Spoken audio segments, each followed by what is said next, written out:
السلام علیکم، آپ سبھی کا خیر مقدم ہے آپ کے اپنے یوٹیوب چینل اسکین اردو لٹریچر پر۔ آج کے ویڈیو میں ہم دیکھیں گے یہ ویڈیو ہوگی اور اس ویڈیو میں ہم دیکھنے والے ہیں داستان باغ و بہار کو۔ یہ موک ٹیسٹ ہوگا اور یہ ہمارا تیسرا موک ٹیسٹ ہے باغ و بہار پر، اور یہ کوئز ہمارا ہو چکا ہے ٹیلی گرام چینل پر۔ آپ اگر جوائن نہیں ہے تو وہاں جوائن کر اسے کوئز کو بار بار کر سکتے ہیں۔ لنک آپ کو ڈسکرپشن باکس میں مل جائے گا۔ تو آئیے شروع کرتے ہیں آج کے۔ ملک شہبال کی بیٹی کا نام کیا تھا؟ روشن آرا، جہاں آرا، مہرو یا پھر روشن اختر؟ تو کا نام تھا روشن اختر۔ پہلے درویش کی شادی کس سے ہوتی ہے؟ بصرہ کی شہزادی۔ پہلے درویش کی شادی کس سے ہوتی ہے؟ بصرہ کی شہزادی سے، دمشق کی شہزادی سے یا پھر ملکہ فرنگی؟ تو دمشق کی شہزادی سے اس کی شادی ہوتی ہے۔ باغ و بہار داستان میں وزیر زادی کی عمر کتنی ہے؟ 14-15 ایئرز یا 15 سے 16 ایئرز یا 16 سے 18 ایئرز؟ تو وزیر زادی کی عمر ہے 14 سے 15 ایئرز۔ وزیر زادی سوداگر بن کر کہاں کا سفر کرتی ہے یہ بتانا ہے۔ اس میں سراندیپ کا، ہندوستان کا یا نیشاپور کا؟ تو یہ نیشاپور کا ہی سفر کرتی ہیں سوداگر بن کر۔ نیمروز کے بادشاہ کی بیٹی کی شادی یہاں پہ کی ہونا کس سے ہوتی ہے؟ تو نیمروز کے بادشاہ کی بیٹی کی شادی ہوتی ہے بہزاد خان سے ہوتی ہے۔ کس داستان میں اردو کو اردوئے مولا کا خطاب دیا گیا ہے؟ تو فسانہ عجائب، باغ و بہار یا بوستان خیال؟ تو باغ و بہار میں اردو کو اردوئے مولا کا خطاب دیا گیا ہے۔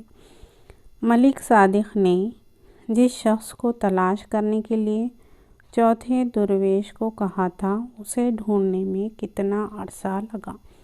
1 ماہ، چند دن یا پھر 7 سال؟ یہ ملک صادق جو ہے یہ جنوں کا بادشاہ ہے اور چوتھے درویش کو ایک تصویر دی تھی اور اس شخص کو تلاش کرنے کے لیے کہا تھا، تو اسے 7 سال لگے پورے تلاش کرنے میں۔ آزاد بخت کے بیٹے کا نام کیا تھا؟ تو بخت یا پھر بختیار؟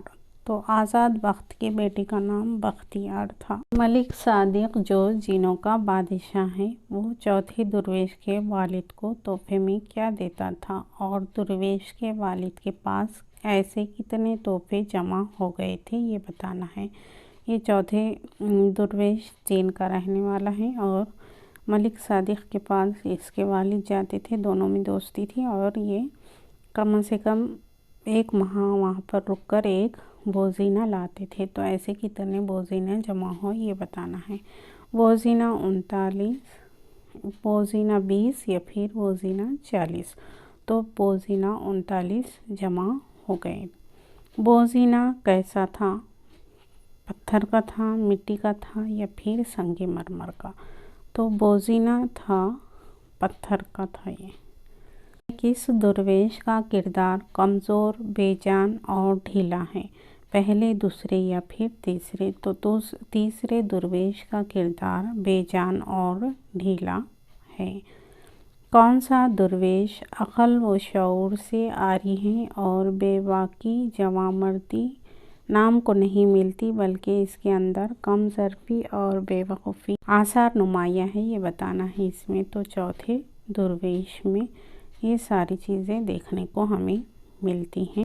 4 درویشوں کو ان کے گمشدہ افراد کس کے ذریعے ملتے ہیں؟ تو یہ ہے ملک شہبال کے ذریعے 4 درویشوں کے جو افراد گم ہو گئے تھے وہ ملتے ہیں۔ کاش کہ تیرے بدلے خدا اندھا بیٹا دے دیتا تو میرا کلیجہ ٹھنڈا ہوتا اور باپ کا رفیق ہوتا۔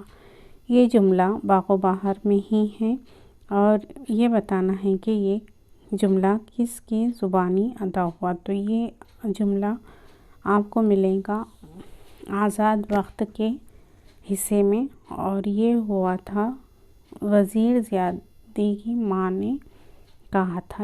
بقول سہیل بخاری، باغ و بہار کا یہ کردار زندہ جاوید ہے۔ یہاں یہ سے کون مراد ہے؟ دمشق کی شہزادی، خواجہ سرپرست یا پھر آزاد وقت؟ تو یہ سے مراد یہاں پہ آزاد وقت ہے، اور آزاد وقت کے تعلق سے ہی سہیل بخاری کا یہ قول ہے کہ یہ کردار زندہ جاوید ہے۔ بہادری، دلیری، ہمت، استقامت، مہم جوئی اور اپنے دھن کا پکا کس درویش کی خصوصیات ہیں؟ پہلے، دوسرے یا تیسرے؟ تو یہاں پہ دوسرے درویش میں یہ ساری خصوصیات ہمیں دیکھنے کو ملتی ہے۔ بہادری، دلیری، ہمت، استقامت، مہم جوئی اور اپنے دھن کا پکا۔ سوال میں ایک تصویر دیے ہوئی ہے، اور اس تصویر میں بتانا ہے کہ اس تصویر کا تعلق کس سے ہے۔ تو یہ تصویر ہے جو پنجرے میں دو آدمی قید ہے۔ اس پنجرے میں جو آدمی ہے ان کا سرپرست، خواجہ سرپرست سے کیا رشتہ ہے؟ تو یہ اس کے سگے بھائی ہوتے ہیں۔ تحقیق و تنقید کے آئینے میں کس کی کتاب ہے؟ گیان چند جین کی یا پھر سلیم اختر کی؟ تو تحقیق و تنقید کے آئینے میں یہ ہے سلیم اختر کی کتاب ہے۔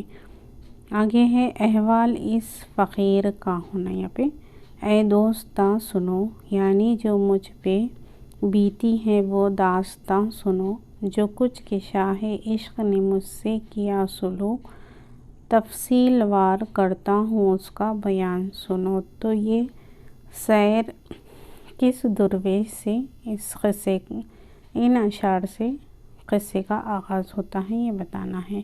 تو احوال اس فقیر کا اے دوستاں سنو، یعنی جو مجھ پہ بیتی ہے وہ داستاں سنو، تو یہ تیسرے درویش کے قصے کا آغاز اس شعر سے ہوتا ہے۔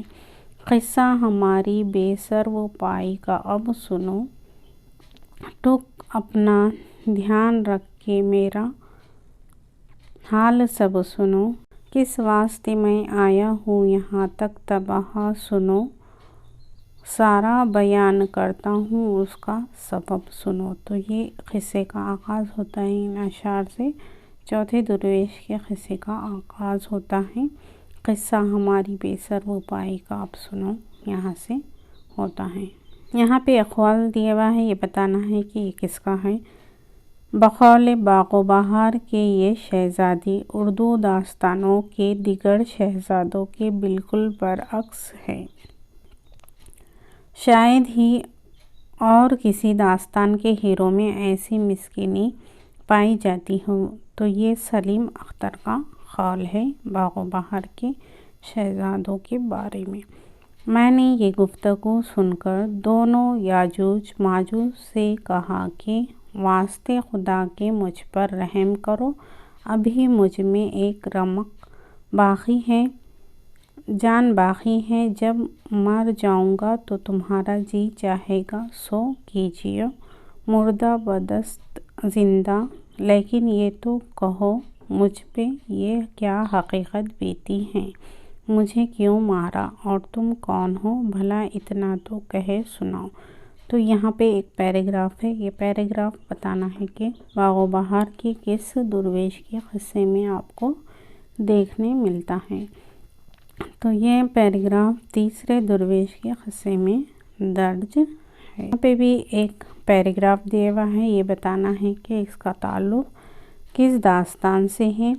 تو ایک بوڑھیا شیطان کی خالہ، اس کا خدا کرے منہ کالا، ہاتھ میں تسبیح لٹکائے برقع اوڑھے دروازہ کھلا پا کر بے دھڑک چلی آئی اور سامنے کھڑے ہو کر ہاتھ اٹھا کر دعائیں دینے لگی کہ الہی تیری نت جوڑی سواگ کی سلامت رہے اور کماؤں کی پگڑی رہے۔ یہ بتانا ہے کہ کس داستان کا پیراگراف ہے۔ تو یہ بوستان خیال، فسانہ عجائب یا پھر باغ و بہار؟ داستان باغ و بہار کا ہی کردار ہے۔ اب آگے ہے، ایک اندھا فقیر بھیک مانگتا نظر آیا، لیکن کسی نے ایک کوڑی یا ایک نوالا نہ دیا۔ مجھے اس کے اوپر رہنمایا جیب سے ایک اشرفی نکال کر اس کے ساتھ دی۔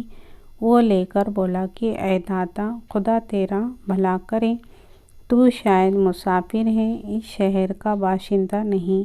میں نے کہا، یہاں پہ فی الواقع ہونا چاہیے۔ 7 برس سے تباہ ہوں، آج اس بلدہ میں آ پہنچا ہوں۔ وہ بوڑھا دعائیں دے کر چلا، میں اس کے پیچھے ہو لیا۔ شہر کے باہر ایک عالی شان مکان نظر آیا، وہ اس کے اندر گیا، میں بھی چلا دیکھا تو جا بجا عمارت گری پڑی ہے۔ تو یہ بتانا ہے کہ یہ پیراگراف کس قصے درویش کے قصے میں ہے، تو یہ چوتھے درویش کے قصے میں درج ہے۔ یہاں پہ بھی ایک پیراگراف دیا ہوا ہے، یہ بھی بتانا ہے کہ اس کا تعلق کس سے ہے۔ گاؤں کے کنارے ایک بوڑھیا کی جھوپڑی تھی، ٹھیلا اور بدنہ پانی سے بھرا ہوا تھا اور وہ بوڑھیا چرخہ کاٹتی تھی۔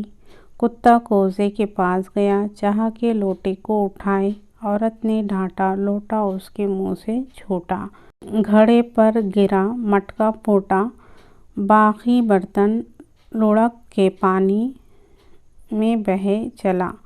بوڑھیا لکڑی لے کر مارنے اٹھی، یہ کتا اس کے دامن میں لیٹ گیا، اس کے پاؤں پر منہ ملنے اور دم ہلانے لگا اور پہاڑ کی طرف دوڑ گیا۔